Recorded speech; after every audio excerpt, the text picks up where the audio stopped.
পাগলাকে দাঁড় করায় দিয়েছে।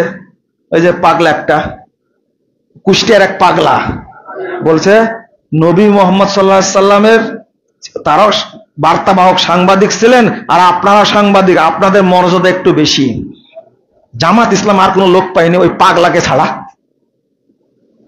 কথা কি বুঝতে পারেননি? আপনি ইসলামী দল, ইসলামকে গোটারে নষ্ট করে ফেলেছেন আপনি। মাঝখানে আমাদের একটা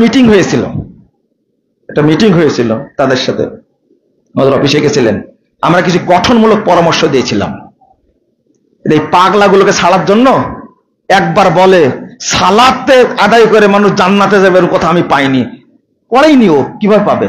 আর বলছে আহলে হাদিসরা হলো আহলে খবিস, বলেছেন এটা এক একটা কথা বলছে। আর ওই পাগলাকে পেয়েছে জামাত ইসলাম, আর কাউকে পায়নি। ইসলামকে এরকম ভাবে গলা কাটা করে চিন্তা করে কখনো ইসলাম প্রতিষ্ঠা করা যায় না। কথাটা ভালো করে মনে রাখতে হবে। এইগুলো আমরা নোংরা প্রচলিত এই বেলাল্লাপুরা রাজনীতির সাথে জড়িত না, কিন্তু ইসলাম সম্পর্কে কটূক্তি করলে এটা আমরা সহ্য করতে পারি না, এটা সহ্য হয় না। এটা বলবে কেন? এটা কেন? আর ভালো ভালো আলেম আছে না, তারা বলতে পারবেন না? অধ্যক্ষ মুজিবুর রহমান, তাকে চিনি, আমাকে জড়িয়ে ধরলেন, আমি মনে করি বিজ্ঞ আলিম তিনি, কথা বলবেন তারা ইসলাম সম্পর্কে বলতে গেলে। ওই যে গেছিলেন না পূজা মণ্ডপে, গতবার পাহারা দিয়েছেন, সাইফুল ইসলাম আইনজীবী একজন অ্যাডভোকেটকে এই হিন্দুরা যেভাবে হত্যা করেছে, গতবার কথা স্মরণ নেই আপনাদের? তাহলে আপনি কার সাথে বন্ধুদলি করতে চান? আজকে বাংলাদেশটাকে এই ধ্বংসের দ্বার প্রান্তে নিয়ে গেছে এই হিন্দুত্ববাদী কসাই মোদির কারণে। এটা জানেন না সব আপনারা? বাংলাদেশের অবস্থাটা এই পর্যায়ে গিয়ে যাওয়ার কারণটা কি? একটা বিশাল শক্তিশালী রাষ্ট্র, তিন রাষ্ট্রের একটা রাষ্ট্র যদি ছোট্ট রাষ্ট্রকে চেপে ধরে, এই রাষ্ট্রের কিছু করণীয় থাকবে? বন্ধুরা আমার, ইসলামের বাস্তব রূপটা আপনি সঠিকভাবে তুলে দেওয়ার চেষ্টা করেন, তুলে ধরার চেষ্টা করেন, মানুষ যেন সেটা বুঝতে পারে, মানুষ যেন হকটা আমল করতে পারে। আমার আগে চিন্তা করতে হবে আমি ঈমান নিয়ে মরতে পারবো কিনা, আমি যেন মুশরিকদের সাথে মিশে না যাই, আমি যেন কাফেরদের সাথে মিশে না যাই, এই চিন্তাটা আগে করতে হবে। আমি মনে করি প্রথম দাবি থাকবে আপনাদের প্রতি, 1 নম্বর, ঈমানটাকে ফ্রেশ রাখবেন, সব কিছু থেকে হেফাজত করবেন ইনশাআল্লাহ। আল্লাহকে চাইবেন, আল্লাহ তুমি আমার ঈমানের হেফাজত করো। বলতে পারবেন না? একটা দোয়া পড়েন তো, আল্লাহুম্মা ইন্নী আসআলুকা ঈমানান লা ইয়ারতাদ ওয়া নাঈমান লা ইয়ানফাদ ওয়া মুরাফাকাতা মুহাম্মাদিন ফি আলা জান্নাতিল খুলদ। ছোট্ট দোয়া, কিন্তু অর্থ এত চমৎকার। আল্লাহ তোমার কাছে এমন ঈমান চাচ্ছি যেটা কোনোদিন নষ্ট হবে না। আল্লাহ তোমার কাছে এমন নিয়ামত চাচ্ছি, এমন রুজি চাচ্ছি যা কোনোদিন শেষ হবে না। আর আমি তোমার কাছে চাচ্ছি মুহাম্মদ সাল্লাল্লাহু আলাইহি সাল্লাম জান্নাতে যে উচ্চ জায়গায় থাকবে তার সাথে আমাকে জান্নাতে থাকার ব্যবস্থা করে দাও। সুন্দর দোয়া না? এই দোয়াটা মুখস্থ করবেন, তাহলে আমাদের ঈমান কখনো নষ্ট হবে না।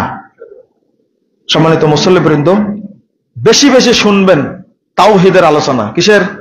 তাওহীদের আলোচনা। বেশি বেশি শুনবেন আকীদার আলোচনা, বেশি বেশি শুনবেন ঈমানের আলোচনা। এই ঈমান কিভাবে নষ্ট হয়, শেষ কথা বলে শেষ করে দিই। সেটা হলো, মনে করেন একটা উদাহরণ, আপনার দেহে তাবিজ আছে, এখন বয়স 70 বছর। আচ্ছা বলেন তো, আপনার কোনো আমল কবুল হয়েছে কিনা? কেন কবুল হয়নি?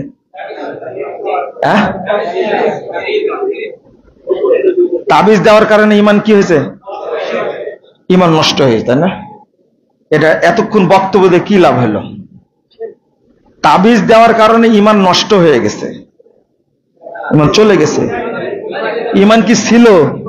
তো নষ্ট হলে কি করে? ওয়াজ এতক্ষণ যেটা করলাম উল্টা হয়ে গেল। এখানে 70 বছর বয়সে যার দেহে তাবিজ আছে, তার ভিতরে কোনোদিন ঈমান ঢোকেই নেই। মনে করেন আমার দেহে তাবিজ দেয়, কিন্তু আমার বিশ্বাস আছে যে তাবিজ দিলে দাঁতের ব্যথা ভালো হয়ে যায়। আপনি বলেন তো আমার ঈমান আছে কিনা? ঢুকেছে কোনোদিন? না, এই বিশ্বাসটা অপবিত্র বিশ্বাস। ঢুকেনি। 80 বছর বয়সে বাপ মারা গেছে, গোসল দিতে গিয়ে দেখছেন তাবিজ। বলেন তো এ লোক কি ঈমান হারা মারা গেছে? কোনোদিন ঈমান ভিতরে ঢুকে নাই। 10 বার হজ করেছে, 15 বার উমরা করেছে, এরপরও সে কি মুশরিক, এরপরও সে কি মুশরিক অবস্থায় মারা গেছে। এর নাম হলো ঈমান। যদি কারো বিশ্বাসে ত্রুটি থাকে তাহলে বাড়ির উপর দিয়ে ঈমান যাবে না। কথাটা মনে রাখবেন। ঈমান এইরকম জিনিস। কত শিরকি বিশ্বাস আমরা লালন করি। আপনাদের মা বোনদের মধ্যে বিশ্বাস আছে জোড়া কলা খালে কি ডবল বাচ্চা হয়, আর যার বাচ্চা হচ্ছে না তাকে আপনার জয়পুর হাটে সব জোড়া কলা খাওয়ান দেখা হয় কিনা দেখেন তো। যার বিশ্বাস এটা আছে, বলেন তার ভিতরে ঈমান ঢুকেছিল? না না না, ঈমান ঢুকেনি এখন পর্যন্ত। এর নাম ঈমান। জাযাকুমুল্লাহ খায়রান ওয়া বারাকাল্লাহু ফিকুম। আল্লাহ যেন আমাদেরকে মৃত্যু পর্যন্ত সহি ঈমানের উপরে রাখেন, আমিন। আল্লাহ যেন আমাদেরকে ঈমানদার করে বিদায় নেন, আমিন। আল্লাহ যেন আমাদেরকে জান্নাতুল ফেরদাউসের মেহমান হিসাবে কবুল করে নেন, আমিন। বারাকাল্লাহু ফিকুম ওয়া জাযাকুমুল্লাহ খায়রান।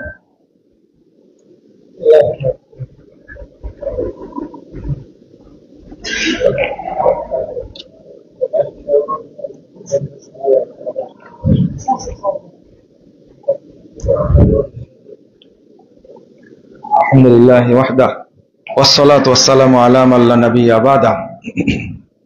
সম্মানিত মুসল্লিবৃন্দ, আসলে আপনাদের এই গ্রাম সম্পর্কে পরিচিত ছিল জামালপুর, কিন্তু জানতাম না যে এই এলাকায় আহলে হাদিস আছে, প্রচুর আহলে হাদিস। এবং পাশাপাশি আরেকটা বিষয়, এখানে আল্লামা আব্দুল্লাহ আল কাফি আল কুরাইশি রাহিমাহুল্লাহ এলাকায় দাওয়াতি কাজ করেছেন, জানা ছিল না। আপনাদেরকে সালাম জানিয়েছেন সদ্য নবনির্বাচিত বাংলাদেশ জমিয়ত আহলে হাদিসের সভাপতি বিজ্ঞ আলেম দ্বীন অধ্যাপক ডক্টর আব্দুল্লাহ ফারুক সালাফি। এমনি উনি তো আপনাদের প্রিয় মানুষ, তাই না? জয়পুরহাটে ছিলেন, আপনাদের সালাম জানিয়েছেন এবং আপনাদের কাছে দোয়া চেয়েছেন, দোয়া করবেন। আমি একটা দাবি করি আপনাদের কাছে, আপনারা যেখানে থাকবেন ঐক্যবদ্ধ থাকবেন ইনশাআল্লাহ। আহলুল হাদিস হিসাবে আমরা কি থাকবো? ঐক্যবদ্ধ থাকবো ইনশাআল্লাহ। এটা নসিহত থাকলো। আমরা এই ঐক্যবদ্ধ হয়েই জান্নাতে যেতে চাই। আল্লাহ রাসূল সাল্লাল্লাহু আলাইহি সাল্লামের নেতৃত্বে তিনি হবেন ইমাম, আমরা হব কি মুক্তাদি।